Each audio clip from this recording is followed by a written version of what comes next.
Hey there, I'm Julie, and this is the Married to Addiction podcast. If you're here, then you're probably what I call my secret sister. We're in a situation we never asked to be in and fighting a battle we never wanted to fight. We're women who are married to an alcoholic, and it affects every inch of our lives. If that sounds like you, then I want you to know that this is a safe place for you to land. Married to Addiction is a faith-based podcast where I'll help you find the tools and strength you need to navigate your husband's addiction without losing yourself in the process. So please subscribe and tune in as often as you're able, because your husband's recovery is important, but so is yours.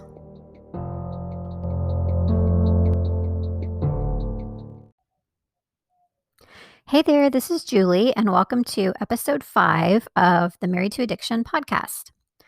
I am pretty excited about today's episode because this is something that just is so important for wives of alcoholics, and it's something that no one is talking about. The title of this episode is, Why Doesn't Anyone Else Talk About This? So the concept that I'm going to be speaking about today has quickly become one of the main cornerstones of what I teach wives of alcoholics because it truly does make all the difference. It's a critically necessary pre-step, I call it, to doing things like accepting what we can't change and setting healthy boundaries and detaching with love and all of those things that we hear that we should do, that when we start to try to do them, sometimes we can feel like this is impossible. Like I can't do any of these things. It's just not realistic for me. So today what we're going to be talking about is the all important concept of your thought life and thinking about what you're thinking about. So I have actually used this in my life in a number of different ways. One of the most important outside of it helping me in my situation with my alcoholic husband is that I considered myself for years, my entire life, I considered myself a worrier. I said I was a worrywart, and that was just who I am. And that's just my genetic makeup and my predisposition to just worry about things. And I accepted that as my lot. And it wasn't just like minor amounts of worrying. It was like going from zero to worst case scenario in 30 seconds sometimes. So it really affected my life. I just worried to the nth degree about everything. When I found out that this thought life thing is something that you have control over, and I started putting some of the things that I learned into practice, my life was completely changed because I was able to get control over and a handle on my worrying. Now, to not be too graphic here, it also had affected me physically. I had IBS symptoms that were flaring up on a very regular basis because my mind would, like I said, I'll automatically go to worst case scenario a lot. And you know how they say that your gut is your second brain? Well, it is, because when you have emotional distress, which worrying, of course, brings about, a lot of times, especially with people who have IBS and, issues with their gut health, it affects you big time. So it was affecting me emotionally, it was affecting me mentally, it was affecting me physically. Like, it was a huge issue in my life. And to have figured out how to get victory over that has just been completely life-changing. And it really did all boil down to starting to learn how to think about what I was thinking about. So today we're going to talk about this. The technical term for this is cognitive behavioral therapy. And the definition of that is the concept that your thoughts, feelings, and physical sensations and actions are connected, and that negative thoughts and feelings can trap you in a vicious cycle.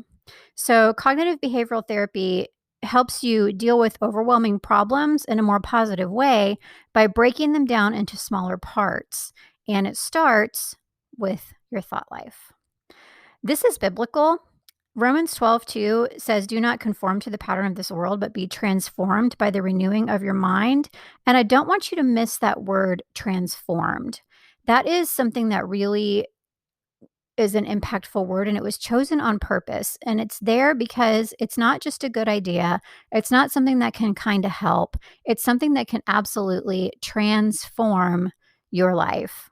And that word is there for a reason. By the way, I did want to tell you this this that we're talking about today is a little excerpt from a workshop that I just recorded a couple of weeks ago. It's called 5 Steps to Breakthrough for the Wife of an Alcoholic. If you have not gotten that workshop yet, it's absolutely free. It's on demand. It's not like you have to sign up for a certain time to show up. You can get it and watch it whenever you'd like.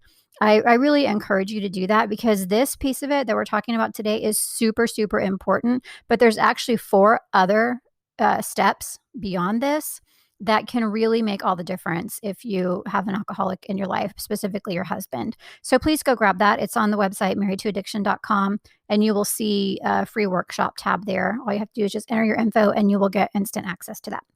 So anyway, basically, this is something that a lot of people just don't realize is so impactful. But if we do break our problems down into these smaller parts, and we do talk about some of those additional parts in the workshop, but we're focused today on just the thinking part, because we spend so many of our days, and so much of our days, really pretty much, I'd say, in most cases, we're thinking about negative things probably 70% of the time, worrying about things 70% of the time, stressed out about things. I mean, it's just, we all know everybody is stressed out, and things have been pretty chaotic in the world for the last year or so. So I think that we really have gotten in this pattern, even more so, of just dwelling on these negative thoughts. And the problem is that when you're stuck in a cycle of repetitive negative thoughts, you can't find peace.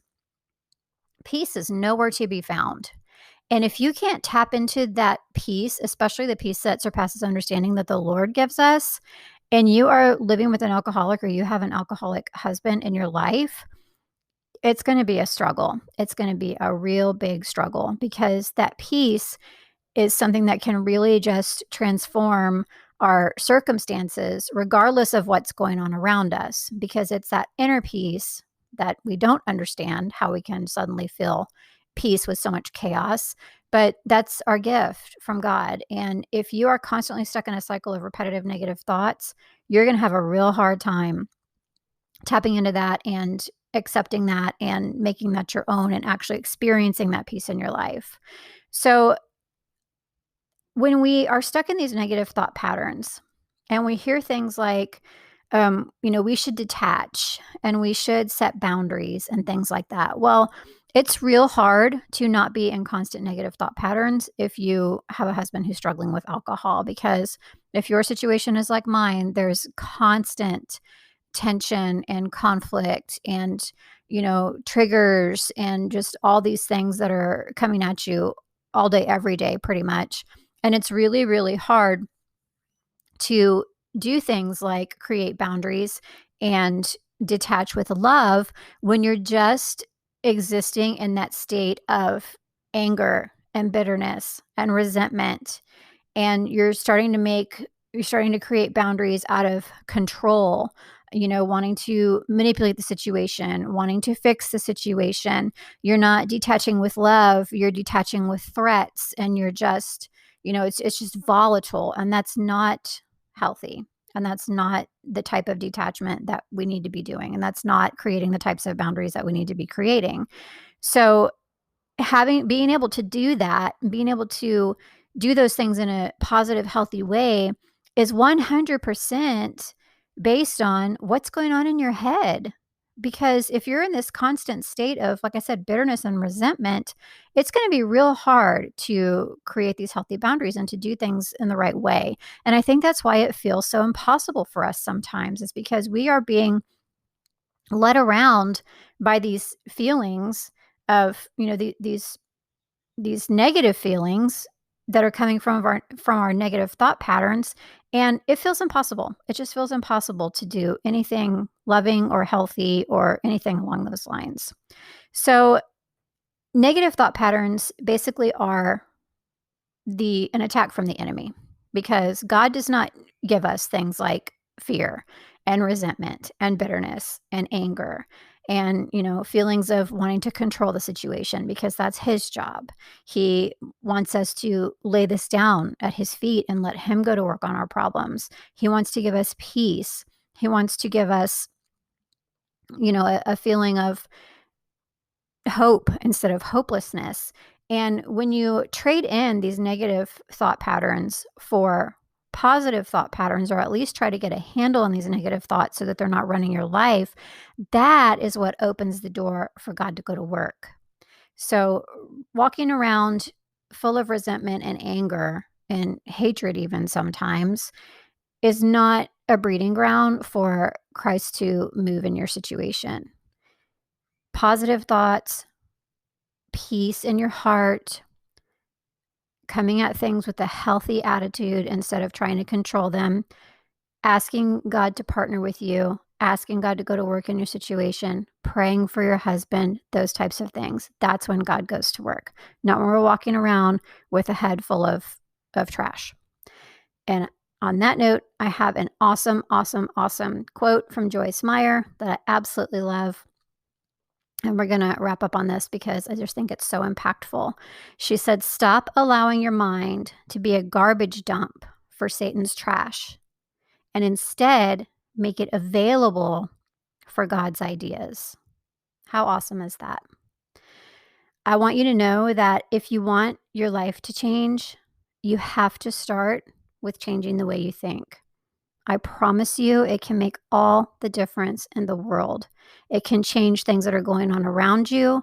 It can change things in your home. It is an absolute great example for your children. It will bring you peace. It will bring you calm and the serenity that you need so badly. It starts with thinking about what you're thinking about. So I hope that's been helpful for you. Again, I do encourage you to go get that workshop. Like I said, this is just one of the 5 steps that we talk about there. It is probably the most important to start off with, for sure. The last one is actually the most important, but this is the most important place to start because everything else that you're trying to do will be impacted by what's going on in your head. So please go grab that if you haven't already. As always, I thank you so much for listening, and I'll see you next time.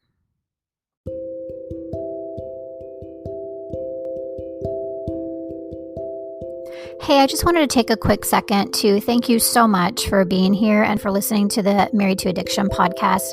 I really hope that it's blessing you. If you are enjoying the podcast, can I ask you a quick favor? Would you go and leave either a rating, a review, or maybe even both on your favorite podcast platform so that other people can find the podcast? When a podcast is new, a lot of times the ratings and reviews is what helps push it out to more people. And I would love to get this out to as many of us secret sisters as possible. And you could definitely help me with that by going and leaving a rating or review. Thank you so much for your help with this. And thanks again for listening.